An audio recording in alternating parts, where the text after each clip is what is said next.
বাংলাদেশ কৃষি গবেষণা ইনস্টিটিউটের ফরিদপুর সরেজমিন গবেষণা বিভাগের উদ্যোগে পদ্মা নদীর দুই তীরবর্তী দুর্গম বালুচরে বাড়ি মাসকলাই ৩ ও ৪ জাতের উৎপাদনশীলতা ও উৎপাদন প্রযুক্তি নিয়ে শীর্ষক মাঠ দিবস ও কৃষক সমাবেশ অনুষ্ঠিত হয়েছে।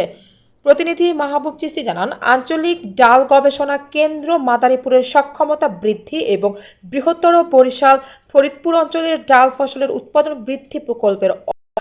বুধবার বিকেলে সদর উপজেলার ডিক্রিরচর এলাকায় এ মাঠ দিবস অনুষ্ঠিত হয়। এ সময় মাদারীপুর আঞ্চলিক ডাল গবেষণা কেন্দ্র এর প্রধান বৈজ্ঞানিক কর্মকর্তা ও প্রকল্প পরিচালক ডক্টর সেলিম আহমেদের সভাপতিত্বে ও ফরিদপুর সরেজমিন গবেষণা বিভাগের প্রধান বৈজ্ঞানিক কর্মকর্তা মোহাম্মদ মাহমুদুর রহমানের সঞ্চালনায় কৃষক সমাবেশ অনুষ্ঠানে প্রধান অতিথির বক্তব্য রাখেন ঈশ্বরদীর ডাল গবেষণা কেন্দ্র এর পরিচালক ডক্টর মোহাম্মদ মুখলিসুর রহমান।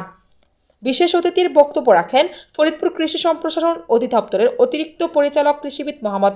খয়েরউদ্দিন মোল্লা, গাজীপুর ডাল গবেষণা উপকেন্দ্রের প্রধান বৈজ্ঞানিক কর্মকর্তা ডক্টর মোহাম্মদ শামীম হোসেন মোল্লা, ঊর্ধ্বতন বৈজ্ঞানিক কর্মকর্তা ডক্টর এম মাহবুব উর রহমান। এ সময় অন্যান্যদের মধ্যে আরও বক্তব্য রাখেন মাদারীপুর আঞ্চলিক ডাল গবেষণা কেন্দ্র এর বৈজ্ঞানিক কর্মকর্তা মোহাম্মদ মামুনুর রশিদ, ফরিদপুর মশলা গবেষণা উপকেন্দ্রের বৈজ্ঞানিক কর্মকর্তা মোহাম্মদ মুশফিকুর রহমান সহ অন্যান্যরা।